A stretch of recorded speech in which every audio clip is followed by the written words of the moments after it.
திருச்செந்தூர் தாவசந்தாரத்திலிருந்து வந்திருக்கேன். இப்படிக்கு நான் இஸ்லாத்துக்கு வந்திருக்கேன்.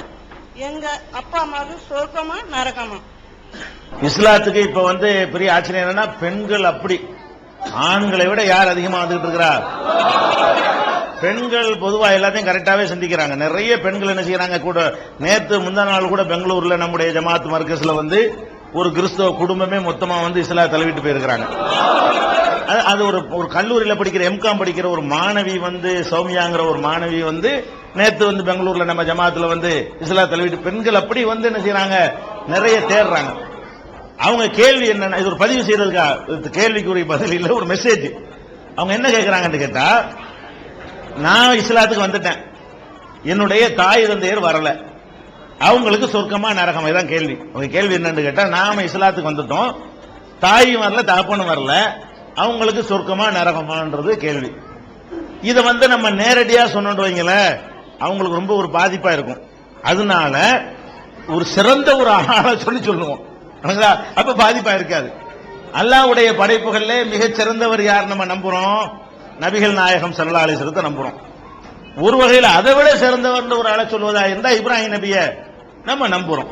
இப்ப இப்ராஹிம் நபி அவர்கள் அல்லாஹ்வுடைய உற்ற நண்பர்னு சொல்றோம். அல்லாஹ் இப்படி சொல்றான், கலீல்ங்கறான்.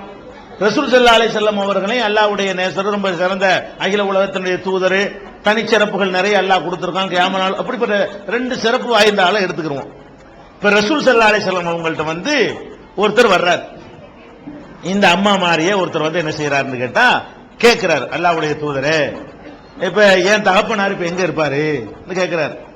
இவர் இஸ்லாத்துக்கு வந்துட்டாரு, தகப்பனார் வராமலே மூத்தா போயிட்டாரு. அப்ப அந்த ஒரு சஹாபி கேட்கிறார், அல்லாஹ்வுடைய தூதரே, நான் இப்ப இஸ்லாத்தை ஏத்துக்கிட்டேன், ஏன் நான் சொர்க்கத்துக்கு போயிருவேன் ஏத்துக்கிட்டதுனால, என் தகப்பனார் இப்ப எங்க இருப்பாரு? எதுக்கு அதை கேட்கிறாரு? நான் ஏத்துக்கிட்டதுனால அவருக்கு ஏதாவது சலுகை கிடைக்குமான்னு அதுதான் கேட்கிறாரு. அப்ப ரசூல் ஸல்லல்லாஹு அலைஹி வஸல்லம் செய்யறாங்கன்னா, அபூக ஃபின்னார், உன்னுடைய தகப்பனார் நரகத்துல தான் இருப்பாருன்றாங்க. அவருக்கு தாங்க ஏழல, அவர் அழுக, தகப்பனார் நரகம் மனுஷனுக்கு பொறுக்காது இல்லைங்க. பெத்த தகப்பனார் நரகத்தில் இருப்பாருன்னா தகப்பன் மேல பாசம் உள்ள ஆளுக்கு அழுக வருமா இல்லையா? அவர் ரொம்ப கவலை, நம்ம தகப்பனார் நிலைமை இப்படி ஆயிடுச்சேன்னு என்ன செய்யறாரு, அழுது கொண்டே போகிறார். அப்ப ரசூலுல்லாஹ் என்ன பண்றாங்கன்னு அவர் கூப்பிட்டீங்க வா அப்படின்னு சொல்லிட்டு அவங்க சொல்றாங்க, இன்ன அபி வ அபாக ஃபின்னார், ஏன் தகப்பனார் உன் தகப்பனார் நரகத்துல பாக்குறாங்க. அதுதான் நான் ரசூலுல்லாஹ் சொல்லி சொல்றேன், அதுதான் சொல்றேன். ரசூலுல்லாஹ் இப்படித்தான் பார்த்திருக்காங்க. இப்படி சொன்னா அவங்களுக்கு புண்படுகிறதுனால என்ன செஞ்சிட்டாங்க, தன்னையும் கோத்துக்கிட்டாங்க. என்ன சொல்றாங்க, உங்க தகப்பனார் மட்டும் இல்லப்பா, நான் அல்லாஹ்வுடைய தூதர், நான் தான் இந்த மார்க்கத்தை உங்களுக்கு சொல்லி இருக்கிறேன். ஏன் தகப்பனார் ஏத்துக்கொள்ளல, அவர் பல தெய்வ வணக்கத்தில் உள்ளவரா மூத்தா இருக்கிறாரு, அவரு அங்கதான் போறாரு. ஏன் தகப்பனார் நரகத்துக்கு தான் போவாரு, உன் தகப்பனார் நரகத்துக்கு தான் போவாருன்ட்டாங்க. ஏன்னா அல்லாஹ்வுடைய செட்டப்ல அவனை ஏற்றுக்கொண்டவர்கள் யார் என்று பார்ப்பானே தவிர வேற எதையும் அவன் பார்க்க மாட்டான். சரியா? அதே மாதிரி இப்ராஹிம் நபி, அவங்க தகப்பனார் ஆசரு, அவருக்கு நரகம், அவருக்காக பாவ மன்னிப்பு கேட்கிறார் இப்ராஹிம் நபி. கண்டிச்சிடறான், அல்ல தொலைச்சிரும், கேட்க கூடாது. எப்படி கேட்ப நீ? அவர் இணை கற்பிக்கிறார் தெரிஞ்சுக்கிட்டு ஒரு பாவத்தை மன்னிக்க சொல்லுவியா?